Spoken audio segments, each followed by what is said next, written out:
السلام عليكم ورحمة الله وبركاته.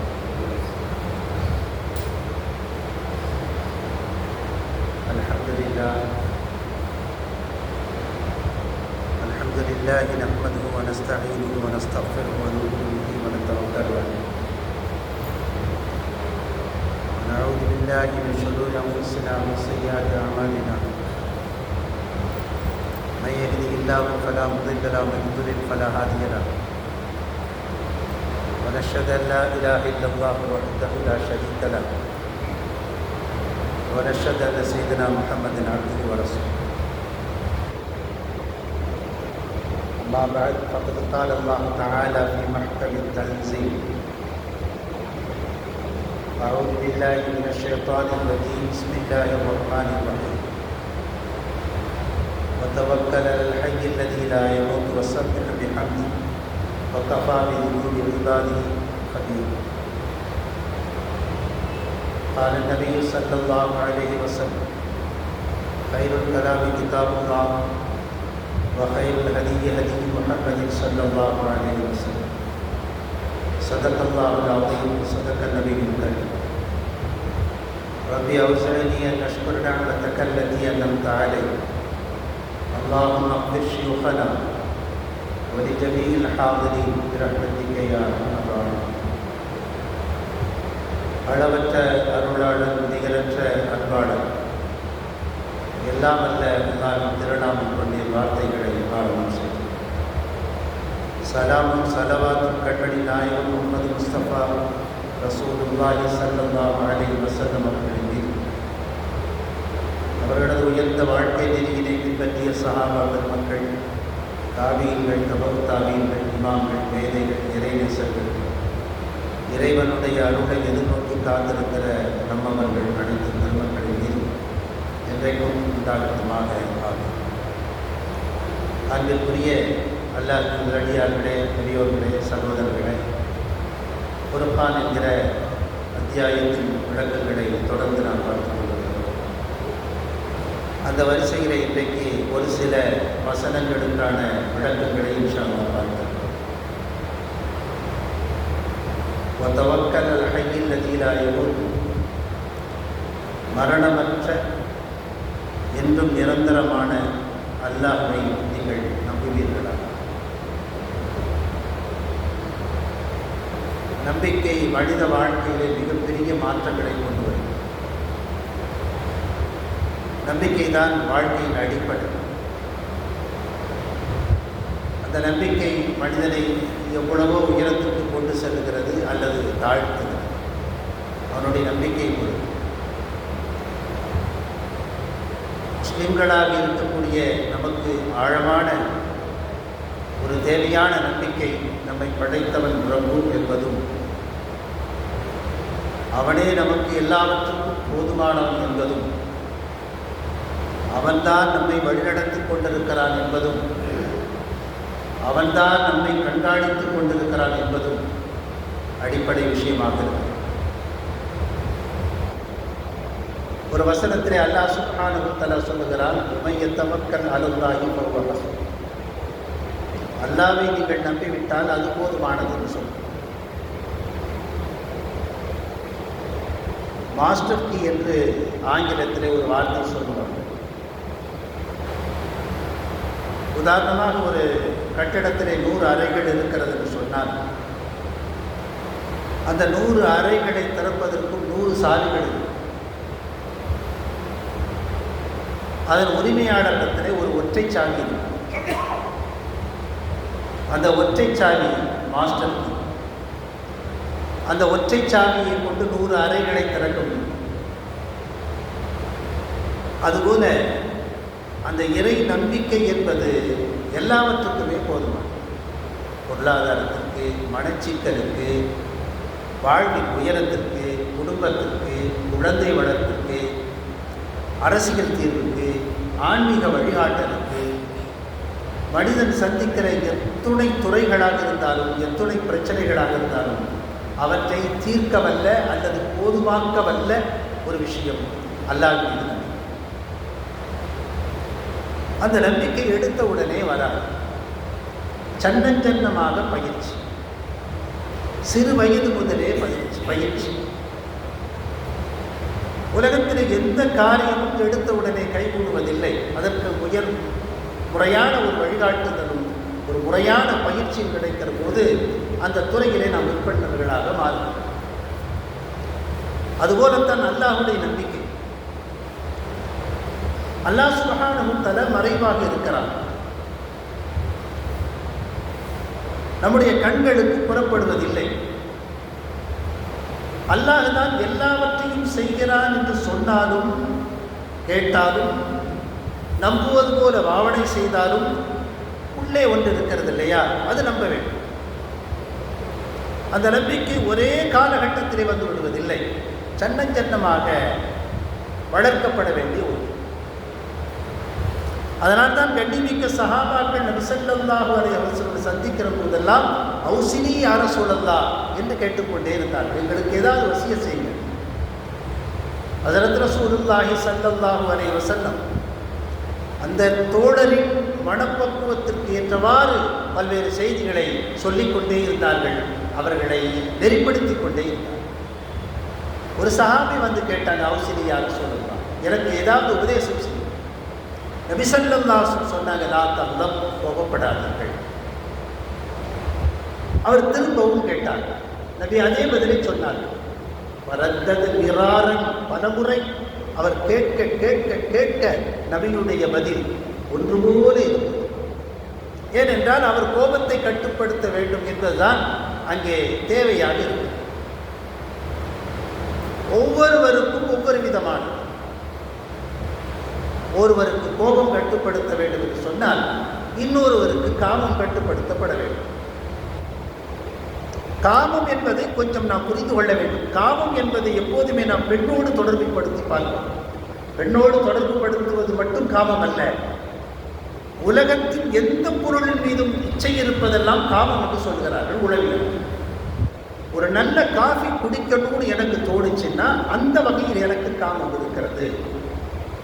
ஒரு அதிகாரத்தில் நான் உட்கார வேண்டும் என்று நினைத்தால் அந்த வகையில் எனக்கு காமம் இருக்கிறது. ஒரு ஆளுமை திறனாக நான் வளர வேண்டும் என்று நினைத்தால் அந்த துறையில் எனக்கு காமம் இருக்கிறது. மொத்தத்தில் காமம் என்கிற இந்த வார்த்தை அல்லது சொல்லாடல் அல்லது இந்த கருத்து என்பது அதீத இச்சை என்று நாம் நெறிப்படுத்திக் கொள்ள வேண்டும், புரிந்து கொள்ள வேண்டும். ஆனால் துரதிர்ஷ்டவசமாக பெண்களோடு மட்டும் இணைத்து பேசப்பட்ட காரணத்தினாலே பெண்ணோடு பேசப்பட்டவர்கள் மட்டும் இழிவானவர்களாகவும், அதிகாரத்தை நோக்கி பயணிக்கிறவர்கள், பொருளாதாரத்தை நோக்கி பயணிக்கிறவர்கள், அற்பமான சின்ன சின்ன சீண்டல்களுக்காக வேண்டி பயணிக்கிறவர்கள் எல்லாம் அவர்கள் மிக சாதாரணமாக கடந்து போய் விடுகிறார்கள். இந்த சமூகத்தின் பார்வையில் நம்ம ரசிக்குவது. ஆனால் காமம் என்பது மொத்தம் பொதுவானது. அது ஒரு உணர்வு. நபிகள் நாயகம் ஸல்லல்லாஹு அலைஹி வஸல்லம் எல்லா உணர்வுக்கும் வழிகாட்டியதை போல இந்த உணர்வுக்கும் வழிகாட்டியிருக்கிறார். திருமணம் என்கிற அற்புதமான நடைமுறையை காட்டியிருக்கிறார். அந்நிகாஹு சுன்னதி, திருமணம் என்னுடைய நடைமுறை. வேறொரு சந்தர்ப்பத்திலே நபி ஸல்லல்லாஹு அலைஹி வஸல்லம் சொன்னாங்க, நான் சரூரத்து ஃபில் இஸ்லாம், இஸ்லாத்தில் துறவரம் என்பது கிடையாது. அங்கொன்றும் இங்கொன்றுமாக திருமணம் முடிக்காதவர்கள் இருந்தால் ஒன்று அவர்கள் திருமணம் தேவையற்றவர்களாக இருப்பார்கள் அல்லது வேலி தாண்டக்கூடியவர்களாக இருப்பார்கள். அவ்வளவு. இந்த இரண்டு கேட்டகிரியில் அடக்கம் ஆகாத மனிதர்களை யாரும் இருக்க முடியாது. ஒன்று அவர்களுக்கு தேவையில்லை அல்லது இந்த சமூகத்தினுடைய பார்வையிலிருந்து தப்பி திருட்டுத்தனமாக அவற்றை மேற்கொள்ளுகிறார்கள் என்று அர்த்தம். இதை தாண்டி வேறொன்றும் கிடையாது. ஆனால் இது மனிதனுடைய உணர்வு, இது கட்டாயம் தேவை, இதனோடு தான் அவன் பயணித்தாக வேண்டும். எனவே அதை முறைப்படுத்துகிறேன் என்று சொல்லி பல திருமணங்கள் முறையற்ற திருமணங்களாக இருந்ததை நபிகள் நாயகம் ஸல்லல்லாஹு அலைஹி வஸல்லம் 4 என்கிற ஒரு வரையறை கொண்டு வந்தார். இந்த சட்டம் இறங்குகிற போது ஒரு தோழருக்கு 10 மனைவிகள் இருந்தாங்க. அவங்க ரசூலுல்லாஹி ஸல்லல்லாஹு அலைஹி வஸல்லம் கிட்ட கேட்டாங்க, யாரை சொல்லுங்க, நான் என்ன செய்வது? நபிகள் நாயகம் ஸல்லல்லாஹு அலைஹி வஸல்லம் சொன்னாங்க, உனக்கு பிடித்தமான 10 பேர் அவருக்கு பிடிக்கும், அதனால தான் அவர் 10 வச்சிருந்தார் இல்லையா? இப்போ நபி ஸல்லல்லாஹு அலைஹி வஸல்லம் சொல்றாங்க, உனக்கு பிடித்த 4 பேரை வைத்துக்கொண்டு மீதி 6 பேரை மனவிலக்கு செய்துவிடு என்று சொன்னார்கள் நபிகள் நாயகம் ஸல்லல்லாஹு அலைஹி வஸல்லம். இப்படி ஒவ்வொன்றாக நெறிப்படுத்தத்தான் மனிதனுக்கு இறை நம்பிக்கை வளருகிறது. மிக முக்கியமான விஷயம் இறை நம்பிக்கை என்பது. இறை நம்பிக்கை வளரும் வளரக்கூடிய தேயக்கூடிய தன்மை கொண்டதுதான் இறைவனுடைய நம்பிக்கை. அதை எங்கெல்லாம் வளர்கிறது என்று நாம் பார்க்க வேண்டும், எங்கெல்லாம் தேய்கிறது என்று நாம் பார்க்க வேண்டும். ஒவ்வொருவருக்கும் தனித்தனியாக. சிலருக்கு குர்ஆனுடைய வசனங்களை கேட்டாலே போதும் புல்லரித்து விடும், அப்படியே அவர்கள் சொக்கி போய் விடுவார்கள். இது ஒரு சிலருக்கு அது அல்ல, அதை கடந்து அதனுடைய அர்த்தங்கள் தேவைப்படும். மூன்றாவது ஒரு நிலை இருக்கிறது, அர்த்தங்கள் போதாது, அதிலே உள்ளிருக்கக்கூடிய பொருள்கள். திருக்குர்ஆனை பொறுத்தமட்டில் அதனுடைய வசனங்களுக்கு மேலோட்டமான அர்த்தம் இருக்கிறது, ஆழமான அர்த்தம் இருக்கிறது, இரட்டை அர்த்தங்கள் இருக்கிறது. எல்லா மனிதர்களாலும் ஆழமான அர்த்தங்களை, மறைமுகமான அர்த்தங்களை புரிந்து கொள்ள முடியாது. அந்த கலையிலே தேர்ச்சி பெற்றவர்கள் மட்டுமே அவற்றை புரிந்து கொள்ள முடியும். இதா ஜாஅ நஸ்ருல்லாஹி வல் ஃபத்ஹ் சூரா இறங்குகிறது, மொத்த சமூகமும் சந்தோஷப்படுகிறது. நல்ல செய்தி, அல்லாஹ்வுடைய உதவி வருகிறது, மக்கள் கூட்டம் கூட்டமாக இந்த வாக்கத்தை ஏற்றுக்கொள்ளுகிறார்கள். நல்ல செய்தி. ஆனால் உண்மை அதுவல்ல. சையதுனா அபூபக்கர் சித்தீக் போன்றவர்கள் எல்லாம் அதனுடைய உண்மை விளங்கி அழுதார். என்ன காரணம்? மார்க்கம் வெற்றி அடைகிறது, மக்கள் கூட்டம் கூட்டமாக வருகிறார்கள் என்று சொன்னால் நபி ஸல்லல்லாஹு அலைஹி வஸல்லம் தேவை முடிகிறது, அவருடைய வேலை முடிகிறது, நபி மரணமடைய போகிறார்கள் என்கிற செய்தி. இது ஆழமான செய்தி. எனவே இந்த ஆழமான செய்திகளை எல்லோரும் புரிந்து கொள்ள முடியாது. ஒரு சில ஆன்மாக்கள், ஒரு சில மேன்மக்கள் திருக்குர்ஆன் கேட்பதை தாண்டி, அதனுடைய பொருளை விளக்குவதை தாண்டி, அதனுடைய உள்ளார்ந்த அர்த்தத்தோடு உரையாட வேண்டும் என்று விரும்புவார். இன்னும் ஒரு சில மேன்மக்கள் இருக்கிறார்கள், இந்த உள்ளார்ந்த அர்த்தத்தை தாண்டி தானே அந்த அர்த்தத்தின் கருப்பொருளாக, அந்த வசனம் ஏதோ பிரத்யேகமாக தனக்காக இறக்கப்பட்டதை போல, மொத்த மனித குலத்திற்கும் இறக்கப்பட்டதல்ல, உண்மை அதுதான். குர்ஆன் இந்த மொத்த மனித சமுதாயத்திற்கும் இறக்கப்பட்டது, உட்படுக்கும் சுப்படுக்கும் சேர்த்து. ஆனால் அப்படி அந்த ஆன்மாக்கள் என்ன நினைக்காது. அந்த பிரத்யேகமான வார்த்தைகளை கேட்கிற போது, அர்த்தங்களை கேட்கிற போது, அந்த வசனம் தனக்கே தனக்காக இறங்கியதைப் போல ஒரு உணர்வு அவர்களுக்கு. இப்படி பலதரப்பட்ட மக்கள் இருக்கிறார்கள். அத்துணை மக்களுக்கும் இந்த வேதம் வழிகாட்டுகிறது என்பது போல அத்துணை மக்களுக்கும் இறை நம்பிக்கை என்பது அடிப்படையாக அவரவர்களுக்கு தக்கவாறு அந்த நம்பிக்கையை கூட்டிக் கொள்ள வேண்டும், வளர்த்துக் கொள்ள வேண்டும். அப்ப நாம தான் பார்க்கணும், எந்த இடத்துக்கு சென்றால் என் ஈமான் வலுப்படுகிறது, எந்த இடத்திற்கு சென்றால் என் ஈமான் குறைந்து போகிறது, எதை படித்தால் கூடுகிறது, எதை படித்தால் குறைகிறது, யாரோடு சேர்ந்தால் கூடுகிறது, யாரோடு சேர்ந்தால் குறைகிறது. இரண்டு விஷயங்கள் கவனிக்க வேண்டும் மனித வளர்ச்சிகளை. சுற்றுச்சூழலும் சுற்றி உள்ள மனிதர்கள். மாஹவுரு முக்கியம், மன்ஹவுரு முக்கியம். என்னை சுற்றி இருக்கிற சுற்றுச்சூழல் முக்கியம் என் வளர்ச்சிக்கு அல்லது வீழ்ச்சிக்கு. என்னை சுற்றி இருக்கிற மனிதர்களும் முக்கியம் வளர்ச்சிக்கோ வீழ்ச்சி.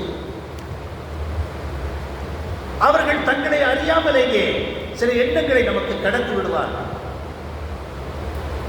மனித சுபாவம் அப்படிப்பட்டது. தன்னை போல இல்லாவிட்டால் கேள்வி கேட்கும், சுதந்திரமாக இயங்க விடாது. ஏன் அப்படி இல்லை? என்னை போல ஏன் இவன் உடையணியவில்லை? என்னை போல ஏன் இவன் பேசவில்லை? என்னை போல ஏன் இவன் சிந்திக்கவில்லை? என்னை போல் ஏன் இவன் நடக்கவில்லை? என்னை போல் ஏன் இவன் சம்பாதிக்கவில்லை? என்னுடைய நண்பர் ஒருவர் இருந்தார், வாழ்வின் இறுதி கட்டத்தில் இருந்தார், வேலைக்கு செல்ல முடியாத நிலையில் இருந்தார். அவரை சுற்றி இருக்கிறவர்களும் அவருக்கு எப்படி சம்பாத்தியம் வருகிறது என்று கேட்டுக்கொள்வதில் அவ்வளவு ஆர்வமாக இருக்கிறார். அவங்க தலையை பிச்சுக்கிறாங்க. இது எப்படிடா சாப்பிட்றாங்க? வெளியே போகலை. அது கொரோனாவை ஒட்டிய காலம்.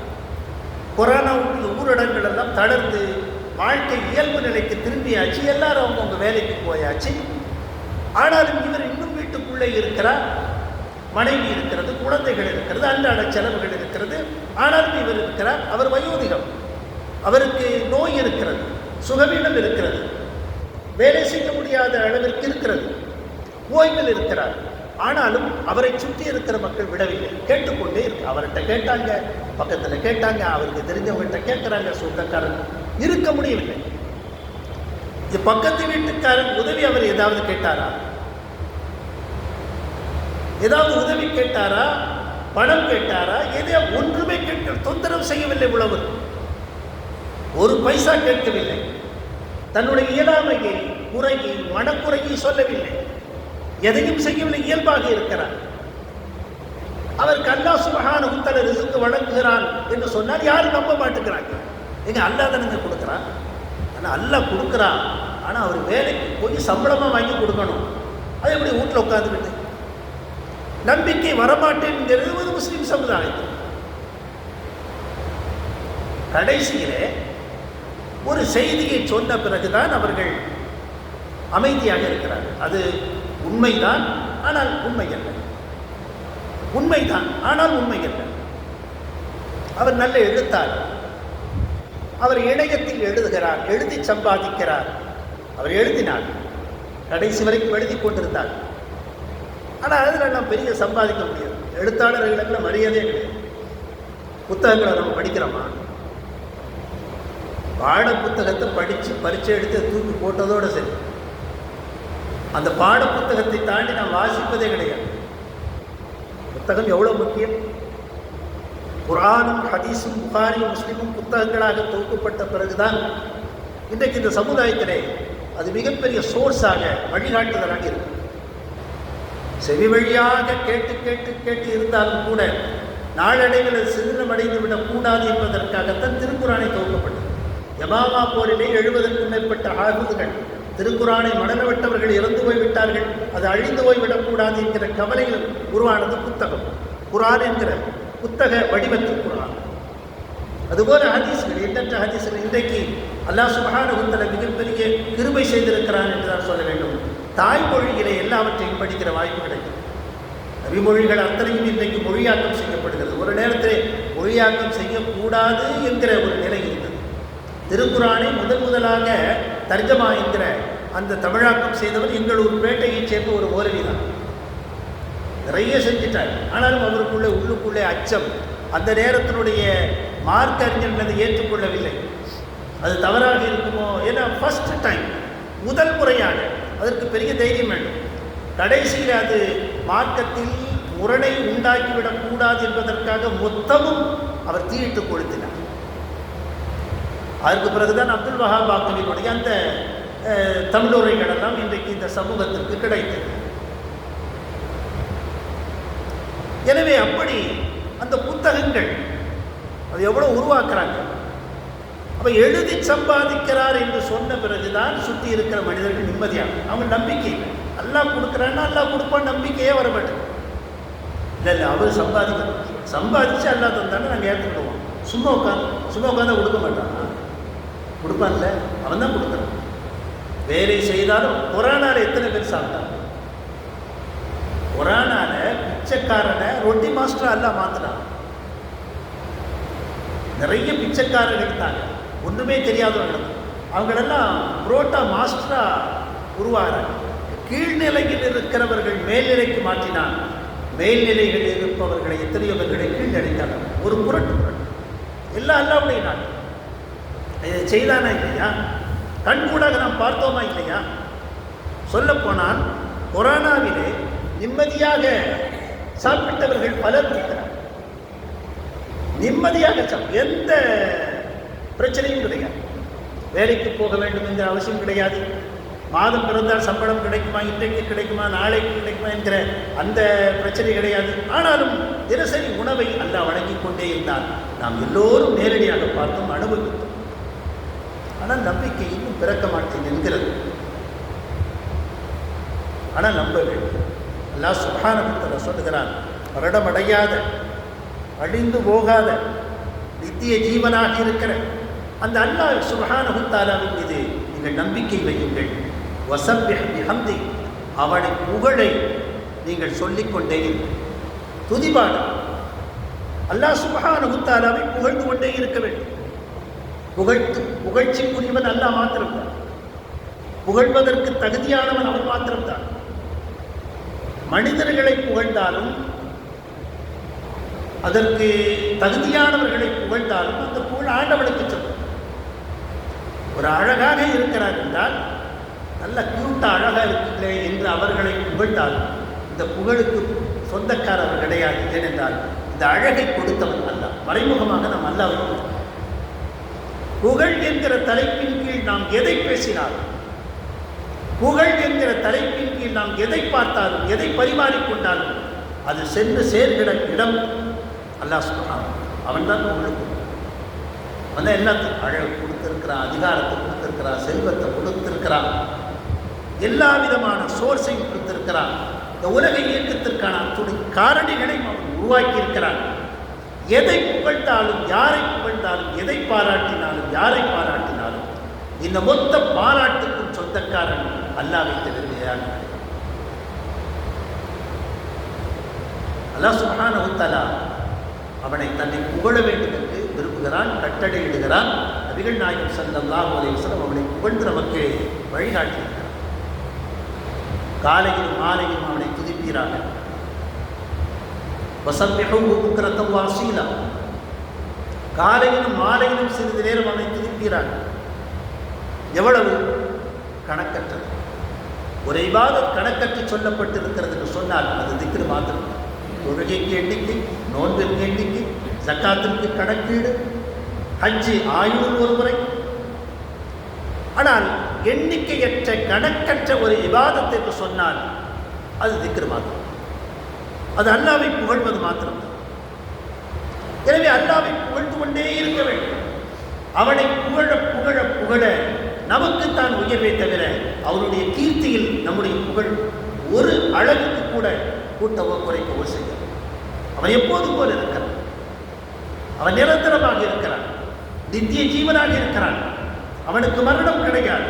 லா தஅஹுதுஹு சினத்துன் வலா நௌம், அவனுக்கு சிறுதூக்கமும் கிடையாது, ஆழ்ந்த நித்திரையும் கிடையாது. சிறுதூக்கமும் கிடையாது, ஆழ்ந்த நித்திரையும் கிடையாது. கணம் பொழுதும் அவன் தனது பார்வை விட்டும் அவன் விலக்கிக் கொள்வதில்லை. அவனுடைய கண்காணிப்பு எப்போதுமே இருக்கிறது. கணப்பொழுது கூட அவனுடைய கவனம் தப்பிவிட்டது என்று சொல்ல முடியாது. அதை புரிந்து கொள்ளவே முடியாது. அவனை புரிந்து கொள்வது என்பது ஆகப்பெரிய விஷயம். ஆனால் அந்த பாதையில் பயணிக்கலாம், அதற்கு ஆசைப்படலாம், கேட்கலாம், பாதையில் பயணப்படலாம், அது குறித்து அவனிடமே கேட்கலாம். தமிழிலே ஒரு சொல் இருக்கிறது, அவன் அருளாலே அவள் தாழ்வடைந்து. அல்லாஹ்வை வணங்குறது கூட அவனுடைய அருள், அவனுடைய தௌஃபீக். சுப்ஹானல்லாஹ் என்று சாதாரணமாக சொல்லிவிட முடியாது, அவருடைய தௌஃபீக் இல்லை. தாவூத் அலைஹிஸ்ஸலாம் ஒரு நாள் பள்ளியில் இருக்கிறாங்க. ஒரு வழக்கொன்றை கொண்டு ஒரு பிரச்சனை எடுத்துக்கிட்டு பள்ளிவாசலுடைய காம்பவுண்ட் சுவர் ஏறி குதிக்கிறார். நேரடியாக வாசல் இருக்கிறது, இருந்தாலும் அப்படி குதிக்கிறார்கள். வழக்கு என்னன்னு சொன்னால், ஒருவர் சொல்லுகிறார், என்னிடத்தில் 99 ஆடுகள் இருக்கிறது, இவர் ஒரு ஆடு தான் வச்சிருக்கிறார், ஒரு ஆடை வச்சு என்ன செய்ய போறாரு, எனக்கு வாங்கித்தார்கள் கேட்கிறார். அவர் சொல்றாரு, நானே ஒரே ஒரு ஆட்டை வைத்திருக்கிறேன், தன் வாத திறமையால் ஜெயித்து அந்த ஒரு ஆட்டையும் தன்னோடு இணைத்துக் கொண்டு அவர் முயற்சிக்கிறார் சொல்றார். அவர் சில பேசி அந்த பிரச்சனையை தீர்த்து முடிச்சுட்டு பார்க்குறாங்க, பல மணி நேரங்கள் இறைவனை நினைத்து பார்க்காமல் ஓடி இருக்கிறது. அது ஒரு இபாதத் தான். வழக்குகளை தீர்ப்பதும் அதுவும் அவங்களுடைய கடமை தான், அது ஒரு இபாதத் தான். ஆனால் அல்லாஹ்வை திக்ர் செய்கிற அந்த வாய்ப்பு போய்விட்டது என்று அவர்கள் கவலைப்பட்டதாக ஒரு வரலாற்று. எனவே அல்லாஹ் சுப்ஹானஹு வ தஆலாவை நினைத்து பார்ப்பதற்கு, அவனை தஸ்பீஹ் செய்வதற்கு, அவனை அல்ஹம்துலில்லாஹ் என்று சொல்வதற்கு, அவனை புகழ்வதற்கு அவனுடைய தௌஃபீக். அல்லாஹ் சுப்ஹானஹு வ தஆலா சொல்கிறான், நித்திய ஜீவனாக இருக்கிற அவன் மீதே நீங்கள் நம்பிக்கை வையுங்கள், அவனை துதிங்கள், அவனது புகழை கொண்டு நீங்கள் அவனை துதித்து வாருங்கள். வக்கஃபா பிதுனூபி இபாதிஹி கபீரா, அவன் எப்படிப்பட்டவன் தெரியுமா? தன் அடியார்களின் பாவங்களை அறிந்திருப்பதே அவனுக்கு போதுமானது. அதற்குரிய தண்டனை அவன் வழங்கும் கொடுப்பான். முதலாளிக்கு நம்ம செய்தி போயிட்டு, ஆனால் இன்னும் கூப்பிட்டு கேட்கல, பனிஷ் பண்ணலை, எதுவுமே செய்யலை, ஆனால் பயம் அவருக்கு தெரிஞ்சிச்சு. ஒற்றை விஷயம், நம் தவறு அவருடைய பார்வைக்கு போய்விட்டது என்பது மனிதனுக்கு மிகப்பெரிய கலக்கத்தை உருவாக்குகிறது. தனக்கு முதலாளி அவ்வளவுதான், முழு வாழ்க்கையினுடைய பொறுப்புதாரி கிடையாது. சம்பளத்திற்கு வேலை, வேலைக்கு சம்பளம். இந்த வேலை இல்லாவிட்டால் இன்னொரு வேலை இருக்கிறது, இந்த இடம் இல்லாவிட்டால் இன்னொரு இடம் இருக்கிறது. இப்படிப்பட்ட சூழல்.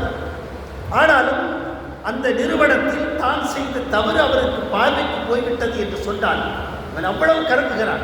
இன்னும் விசாரிக்கவில்லை. ஒருவேளை அவர் மன்னிக்கலாம் அல்லது தண்டிக்கலாம், கண்டும் காணாமல் விடலாம், எதுவும் நடக்கலாம். ஆனால் இவனுக்கு அவ்வளவு பயம் இல்லை. ஆனால் அகில உலகங்களை படைத்து பரிபாலிக்கிற அல்லாஹ் சுப்ஹானஹு வ தஆலாவிற்கு தனது பாவங்கள் தெரிய வருகிறது என்று சொன்னால் எவ்வளவு கலக்கமடைகிறது. அவர் பார்த்து கொண்டே இருக்கிறார். மலக்குமார்கள் பதிவு செய்து கொண்டே இருக்கிறார்கள். நபிகள் நாயகம் ஸல்லல்லாஹு அலைஹி வஸல்லம் சொன்னாங்க, அத்பி ஸய்யிஅத்தல் ஹஸன தம்ஹுஹா வகாலிஃபின் நாஸ் பிகுலுகில் ஹஸன். நீங்கள் தீமை செய்தால் அதை அழிக்கும்படியான நன்மையை உடனே செய்து விடுங்கள். அத்பி ஸய்யிஅத்தல் ஹஸன தம்ஹுஹா, தப்பு பண்ணிட்டோம், அதன் தவறை அழிக்கும்படியான நன்மையை உடனே செய்து மக்களோடு நன்றாக பழகிவார்கள் என்று நபிகள் நாயகம் ஸல்லல்லாஹு அலைஹி வஸல்லம் சொன்னார். நன்மை எழுதுகிற மலக்கு உடனே பதிவு செய்து விடுகிறார். தீமையை எழுதுகிற மலக்கு கொஞ்சம் தாமதிக்கிறார். இவர் திருந்துகிறானா, பாவ மன்னிப்பு கேட்கிறானா, தன் பாவங்களுக்கு வருந்துகிறானா என்றெல்லாம் அவர் பார்க்கிறார். இந்த இடைப்பட்ட நேரத்தில் ஒரு நன்மையை செய்துவிட்டோம் என்று சொன்னால் இந்த நன்மையினாலே அந்த பாவம் அழிக்கப்பட்டு விடுகிறது. அது பதிவு செய்யப்படாமலே போய்விடுகிறது. எனவே நீங்கள் உடனடியாக செய்யுங்கள் என்று நபிகள் நாயகம் ஸல்லல்லாஹு அலைஹி வஸல்லம் உடனே செய்தார். அல்லாஹ் சுப்ஹானஹு வ தஆலா நம்மை பார்த்து கொண்டே நம்முடைய பாவங்கள் அவனுக்கு தெரியும் என்பது அவனுக்கு போதுமானது. மறுமையில் அதற்குரிய தண்டனை அவன் கொடுப்பான். وَهُوَ الَّذِي خَلَقَ السَّمَاوَاتِ وَالْأَرْضَ وَمَا بَيْنَهُمَا. அவன் எப்படிப்பட்டவன் தெரியுமா? வானம் பூமிகளை அதற்கிடையில் உள்ள பொருட்களை 6 நாட்களில் படைத்தான். எதற்காக 6 நாள்?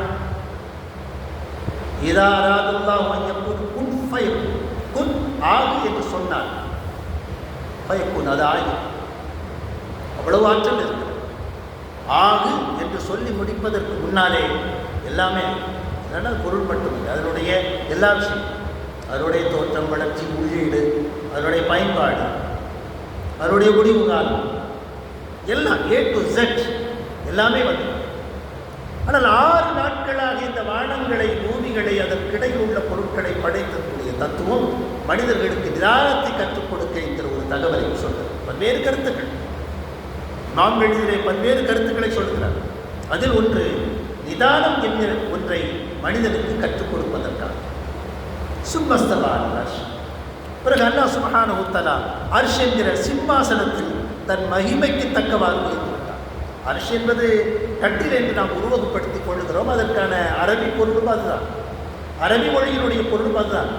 ஆனால் நாம் நினைப்பது போல கட்டில் அல்ல. அது நமக்கு விளங்க வைப்பதற்கு ஒரு விஷயம் புரியலைன்னா நமக்கு புரிஞ்ச விஷயத்தை இது போல என்று சொல்வார்கள் இல்லையா? இது மாதிரி அது மாதிரி கட்டில் அர்ஷ். அர்ஷ் என்றால் அர்ஷ் தான். அந்த அர்ஷிலே அல்லாஹ் சுப்ஹானஹு வ தஆலா உயர்ந்து விட்டான். அவன்தான் ரஹ்மான். ஃபஸ்அல் பிஹி கபீர். தெரிந்த வழக்கில் அவனை பற்றி தெரியும், கேட்டு தெரியும். ஒரு துறை சம்பந்தமாக நமக்கு தெரியவில்லை என்று சொன்னால் துறை வல்லுநர்களிடத்தில் தான் நமக்கு. இந்த எலெக்ஷனை ஒட்டி இப்போ ஒரு சம்பவம் நடந்து கொண்டு இருக்கிறது இல்லையா, இது நம்ம யார்கிட்ட போய் கேட்கணும்? இந்த துறையில் யார் பெஸ்ட்டாக இருக்கிறாங்களோ அவங்களுடைய வழிகாட்டுதல், அவங்களுடைய வார்த்தைகளை நாம் நம்புகிறோம், கேட்கிறோம். எல்லாருக்கும் இது எப்படி செய்துகிறது கேட்கிறோம். ஆனால் இறைவனை மட்டும் யார்கிட்டையும் கேட்கிறது. நம்முடைய சிறு வயதிலே நமக்கு என்ன சொல்லப்பட்டது, இருக்கிற தகவல்களை வைத்து கட்டமைத்து நாம ஒன்றை முடிவு செய்து அது போதும் என்று இருக்கும். ஆனால் அப்படி அல்ல. துறை சார்ந்த வல்லுநரிடத்திலே கேட்க வேண்டும், மார்க்க அறிஞர்களிடத்திலே கேட்க வேண்டும், ரப்பை பற்றி அவனிடத்திலே கேட்க வேண்டும். ரப்பை பற்றி ஏற்கனவே தெரிந்தவரிடத்தில் கேட்டால் தான் அதற்கு நமக்கு விடை. எப்படி கேட்பது? அவர்களோடு அணுக்கமாக இருப்பது. நபிகள் நாயகம் ஸல்லல்லாஹு அலைஹி வஸல்லம் சஹாபாக்கள் எப்படி இறைவனை கற்றுக்கொண்டார்கள்? நபி எவ்வளவு மென்மையாக நடந்திருக்கிறார்கள் தெரியுமா? அந்த இறைவனை போதிப்பதற்கு அந்த காலகட்டங்களில் ஒரு முறை பள்ளிக்கு வருகிறார்கள். பள்ளியின் சுவற்றிலே கிபிலாவின் திசையிலே மூக்குச்செடி சிந்தப்பட்டு தடவப்பட்டிருக்கிறது. நபிகள் நாயகம் ஸல்லல்லாஹு அலைஹி வஸல்லம் பொடிக்கற்களை எடுத்து அதை சுரண்டுகிறார்கள். எந்த கோபமும் வராது. எவ்வளவு மென்மை! ஒரு பெரிய நபி, சாதாரண தலைவர்களை விட பன்மடங்கு உயர்ந்தவர்கள் நபிகள் நாயகம் ஸல்லல்லாஹு அலைஹி வஸல்லம்.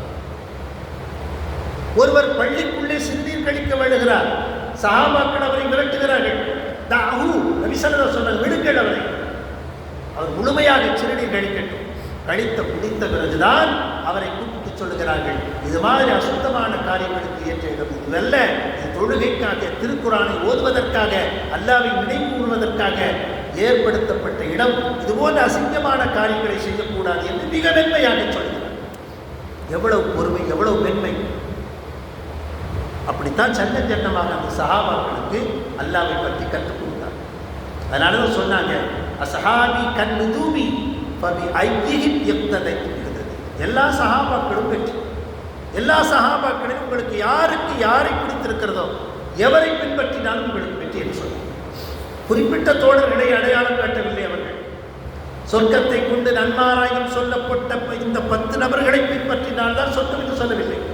1,00,000 சஹாபாக்கள் என்று சொன்னால் அவர்களில் எவரை பின்பற்றினாலும் உங்களுக்கு சொர்க்கம் கிடைக்கும், நேர்வழி கிடைக்கும். நபிகள் நாயகம் ஸல்லல்லாஹு அலைஹி வஸல்லம் அவர்கள் சந்தர்ப்பம் கிடைக்கிற போதெல்லாம் சென்ன ஜன்னமாக அந்த மக்களை உருவாக்கினார்கள், மாற்றினார்கள். அறியாமை காலத்திலே முழு முட்டாள்தனமாக நடந்து கொண்டவர்கள், என்னவென்று தெரியாது. கம்பெடுத்தவன் எல்லாம் வீரன் என்று சொல்லப்படக்கூடிய அளவிற்கு வலிமையான மக்கள் எல்லாம் ஆதிக்கம் செலுத்தினார்கள். நீதி நியாயம் எல்லாம் 2ஆம் பட்சம். பெண் குழந்தைகளை உயிரோடு புதைத்தார்கள். பெண் மக்களுக்கு உரிய கௌரவம் கொடுக்கவில்லை. திருமணம் கேட்க வேண்டாம், முறையற்ற திருமணம். பிறகு குழந்தை பிறந்த பிறகு அந்த பெண்மணி யாரை கை நீட்டுகிறாளோ அவள் தான் கணவன். இந்த குழந்தை எனக்கு தெரிஞ்சு இவர் சாயல்ல இருக்கு, அதனால இவராத்தான் இருக்கு என்று ஒரு குத்து மதிப்பான ஒரு கணக்கீட்டின்படி தான் அங்கே திருமணத்தில் அந்த தம்பதிகள் என்று அடையாளம் காணப்பட்டார். அந்த நிலையில் தான் நபிகள் நாயகம் ஸல்லல்லாஹு அலைஹி வஸல்லம் அந்த பிறக்கிற குழந்தைக்கும் அந்த திருமணம் செய்யப்பட்ட அந்த பெண்ணுக்குமான ஒரு அங்கீகாரத்தை வழங்கினார். இதெல்லாம் எப்படி நடந்துச்சு? கொஞ்சம் கொஞ்சமாக அவர்கள் தான் இறைவனை கற்றுக் கொடுத்தார். இந்த கற்றுக் கொடுக்க போய்தான் சொர்க்கத்தை கொண்டு நன்மாராயம் சொல்லப்பட்ட சஹாபாக்கள் உட்பட இந்நிலை என்னவாகுமோ என்று கேட்டார்கள். குறிப்பாக சரி, அபூபக்கர் சித்தீக் ரலியல்லாஹு அன்ஹு இந்த மண்ணை போல் நான் இருந்திருக்க கூடாதா என்று ஆதங்கப்பட்டார். எனக்கு கேள்வி கணக்கு இருக்காது, மண்ணாக இருந்தார். நாளை அல்லாஹ்வை சந்திக்கிற போது எனக்கு ஒன்றும் இருக்காது. எனக்கு பிரச்சனை என்ன? நான் ஏன் மனிதனாக பிறந்தேன்? இவற்றுக்கெல்லாம் நான் கணக்கு கொடுக்க வேண்டுமே என்கிற ஆதங்கம் அவர்களுக்கு உருவானது என்று சொன்னால் அதற்கு காரணம் அல்லாஹ்வை பற்றி சரியாக புரிய வைக்கப்பட்டது. அல்லாஹ்வை பற்றி புரிய வைப்பது ஒரு மகத்தான பணி, ஒரு தொடரான பணி. அது ஒரே நாளிலே சாத்தியமாகாது, சட்டம் சட்டமாக சாத்தியமாகும். அதை நோக்கி பயணமும் ஆசையும் முயற்சியும் தொடர்ந்து இருந்து கொண்டே இருக்க வேண்டும். ஒரு நாள் கூட அந்த தேடலில் தொய்வு என்பது இருக்கக்கூடாது. ஒரு நாள் கூட தொய்வு இருக்கக்கூடாது, தொடர்ந்து இருக்க வேண்டும். எப்படி உணவு இருக்கிறதோ தொடர்ந்து, எப்படி சுவாசம் இருக்கிறதோ தொடர்ந்து, அதுபோல இறை தேடல் என்பது தொடர்ந்து இருக்க வேண்டும். அப்படி தொடர்ந்து இருக்கிற பட்சத்திலே அல்லாஹ் சுப்ஹானஹு வ தஆலா அவன் விரும்பியவருக்கு விரும்பிய நேரத்தில் தன்னை வெளிப்படுத்துவான், தன்னை புரிய வைப்பான். உணர்வது தான், தன்னை உணர வைப்பான். ஒரு பொருளை விளங்குதல் என்பதற்கு 4 நிலைகளை காட்டுகிறார்கள் பெரியார்கள். கூட்டிய அறைக்குள் உட்கார்ந்து கொண்டு மழையின் சப்தத்தை கேட்டு மழை பெய்கிறது என்று சொல்லலாம். மழை பெய்கிறது, உண்மைதான். ஜன்னலை திறந்து பார்த்தால் மழை பெய்கிறது, அதுவும் உண்மைதான். அறையை திறந்து கொண்டு மழைக்கருகில் நிற்கிறோம், அப்போது மழை பெய்கிறது, உண்மைதான். மழையில் நாம் நனைகிறோம், இப்போது மழை பெய்கிறது, இதுவும் உண்மைதான். இந்த 4 விதமான உண்மைகள் உண்மையா? ஒரே நிலையா? எவ்வளவு வேறுபாடு இருக்கிறது? வெறும் சப்தத்தை உணர்ந்து மழை என்று சொல்வதற்கும், ஜன்னலை பார்த்து தூர இருந்து பார்த்து மழை பெய்வதை பார்த்து மழை பெய்கிறது என்று சொல்வதற்கும், அருகில் நின்று அதனுடைய குளிர்ச்சியை அனுபவித்துக் கொண்டு மழை பெய்கிறது என்று சொல்வதற்கும், அதில் முழுக்க முழுக்க நனைந்து மனிதர் ஒவ்வொரு செல்லும் குளிர்ச்சி அடைந்து அந்த மழையை முழுமையாக அனுபவித்து மழை பெய்கிறது சொல்வதற்குமான வேறுபாடு இறைவனை பற்றி புரிவது. நாம் எல்லாம் முதல் நிலையில் இருக்கிறோம். கூட்டிய அறைக்குள்ளே உட்கார்ந்து கொண்டு மழை பெய்கிறது என்ற சத்தத்தை வைத்து சொல்வதைப் போல இருக்கிறோம். அல்லாஹ் நம்மை படைத்தான், அவன் நம்மை பரிபாலிக்கிறான், நம்மை பாதுகாக்கிறான், உணவளிக்கிறான், நமக்குமான எல்லாமாக அவன் இருக்கிறான் என்று சொல்லிக் கொண்டிருக்கிறோம். ஆனால் இந்த நிலைகளை தொடர்ந்து நாம் கடக்க வேண்டும். அல்லாஹ் சுப்ஹானஹு வ தஆலா அவனை புரிந்து கொள்வதற்கும் அவன் விரும்பிய வழியில் பயணப்படுவதற்கும் மறுமையிலே அவனை முழுமையாக சந்திப்பதற்கும் பாக்கியம் தந்த புரிவானாக. ஆமீன். வாஹிர் தஅவானா